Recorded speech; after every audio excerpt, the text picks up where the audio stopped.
Udah rek. Jadi gimana nih? Yuk, ini let's go. Ya, sosok. Makasih. Ya. Sebelumnya ya. Cukup.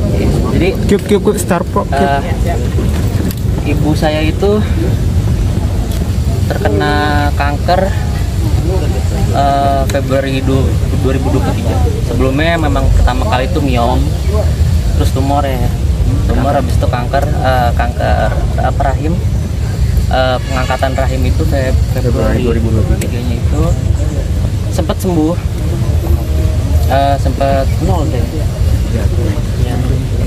Tapi setelah anak saya meninggal, mungkin sedih berlarut-larut ya, akhirnya meninggal. Jangan belum mau. Sempat dirawat sebelumnya. Oh sudah. Terakhirnya di rumah sakit.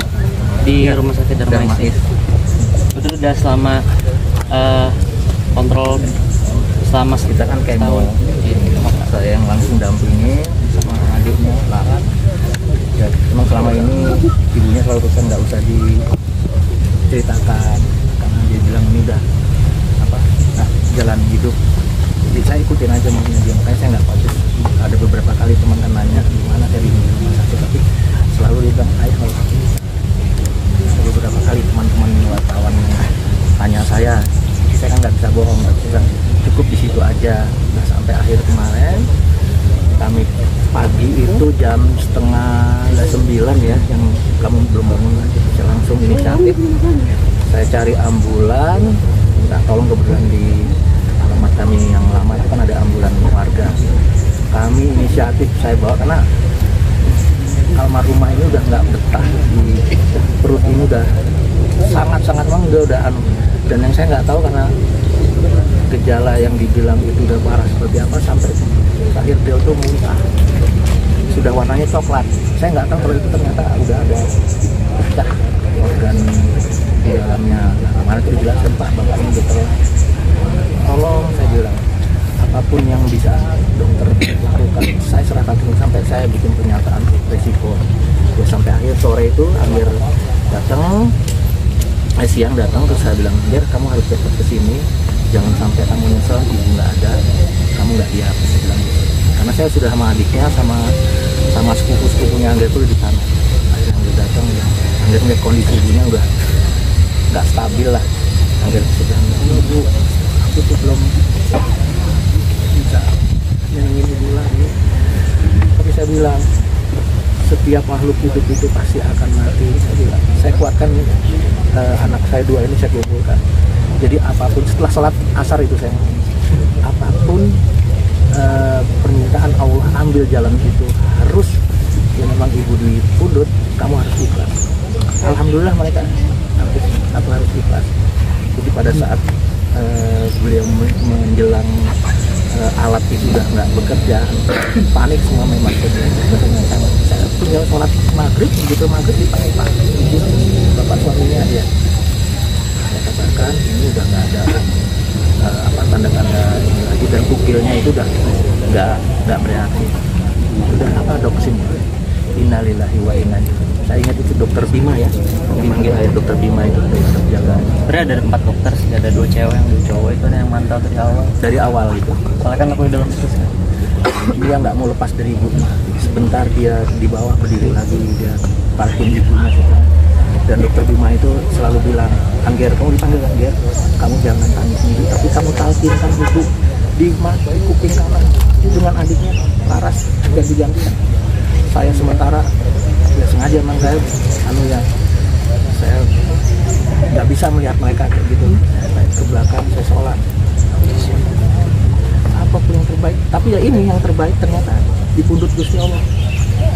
Terima kasih saya teman-teman wartawan, saya mohon bantu doanya, semoga beliau dalam kondisi husnul khotimah dan nggak tahu juga urusan dengan Allah. Ya, mungkin untuk hal-hal lain Angger, monggo ini ceritanya masuknya beliau ke rumah sakit. Saya kembalikan kepada Mas Angger. Mungkin gimana Mas Angger teman hidup gitu terakhir?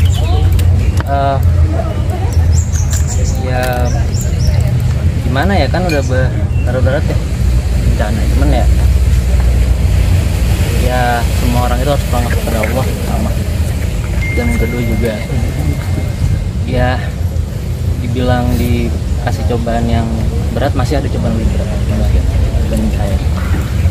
Saya mungkin salah satunya. Dan kalau untuk menangis sih ya air mata saya udah habis, itu pertama. Kedua, apakah dengan saya menangis saya membanjiri semua TPU ini, semua orang yang saya sayangi itu akan balik lagi. Jadi ya kalau dari saya sih, untuk informasi saya sebenarnya belum tidur dari kemarin. Makanya ya masih gagap-gagap lah sekarang, karena sama ini mungkin teman-teman ngeliat saya menghilang. Saya sebenarnya menghilang itu ngurusin ibu. Terus kemarin Eyang kan juga belum sempet sebulan. Tanggal 2 ibu kandung saya tanggal 27 Maret. Jadi sampai 27 Januari, 27 Maret itu ibu kandung saya. Jadi Eyangnya akhir, buyutnya Dante. Jadi sebelumnya itu sebenarnya kalau teman-teman yang nggak tahu, itu pertama kali yang meninggal itu sebenarnya Eyang, ibunda dari almarhumah ibu saya. Itu tanggal 7 Oktober, baru Dante baru yang mati Pondok Labu, yang mati dari ayah, baru sekarang ibunda. Mas Amir, ini ada itu nggak sih alasan tersendiri ibunda dimakamkan dekat dengan karena dari dekat rumah kita. Pertama dekat rumah, kedua juga ibu itu memang pasca kematian dan berpulangnya Dante itu memang selalu membicarakan Dante, dan kan sempat ada dimimpiin ya gitu. Dan ya memang semenjak kepergian Dante banyak perubahan di ibu. Semasa hidup itu ibu tidak pernah mengeluh orang. Ibu nggak pernah mengeluh kalau dia sakit, kalau dia sedih, karena ibu tuh sayang banget sama aku. Lebih apapun, sampai aku sakit, sampai ibu sakit itu, aku tahu ibu stadium 4 itu baru kemarin dari dokter. Ibu selalu bilang kalau saya marah gitu sama ayah, kenapa ini nggak dikontrol ke dokter segala macam. Belum waktunya mas, belum. Malah ibu yang bilang, ternyata setelah ibu berpulang gitu, baru dibilang ibu tuh sayang banget sama kamu, nggak mau kamu tuh dalam keadaan yang sangat berat, ibu nggak mau kamu kepikiran ibu. Jadi itu sih yang bisa saya.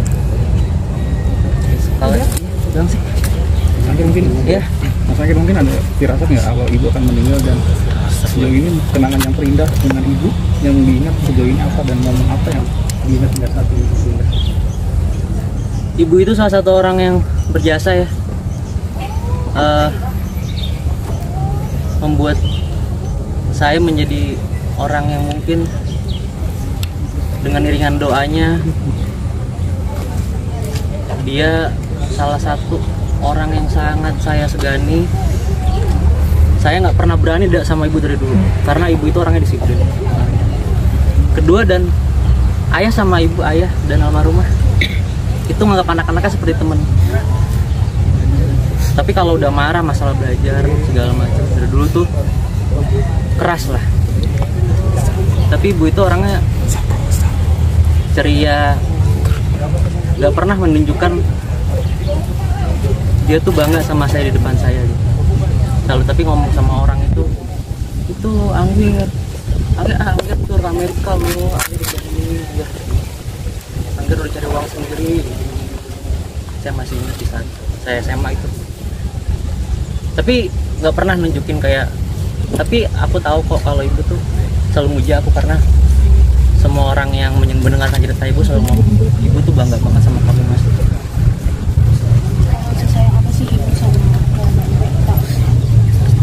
Wah itu ya nggak bisa jelasin ini ya, nggak bisa jelasin. Tapi sebelumnya mungkin ibu pernah cerita atau firasat akan menyusul jangan dikaitin sama Dante. Sorry teman-teman ya, Iya, iya. jangan dikaitin sama Dante. Mohon Ya kalau misalnya mau hukum silakan Om Hadi, cuman kalau misalnya saya cuman karena saya juga ya mungkin ada pertanyaan terakhir. Mas Habis Angger, itu, kalau misalnya ketika menghembuskan napas terakhir mungkin Mas Angger ada di Oh iya, saya di sampingnya dan sampingnya. seperti apa keadaan kondisi almarhum sendiri, ada ucapan seperti apa? saya emang nggak sempet ngobrol ya, cuman saya sempat juga stabil pas saya datang. Stabil, saya bilang ibu aku di sini, ibu aku sampai. Saya minta maaf ya napas. Habis itu udah ya udah sebenarnya kemarin itu meninggalnya pas saya ada di pas ada saya di samping. bacain talqin. Iya. Itu aja teman-teman.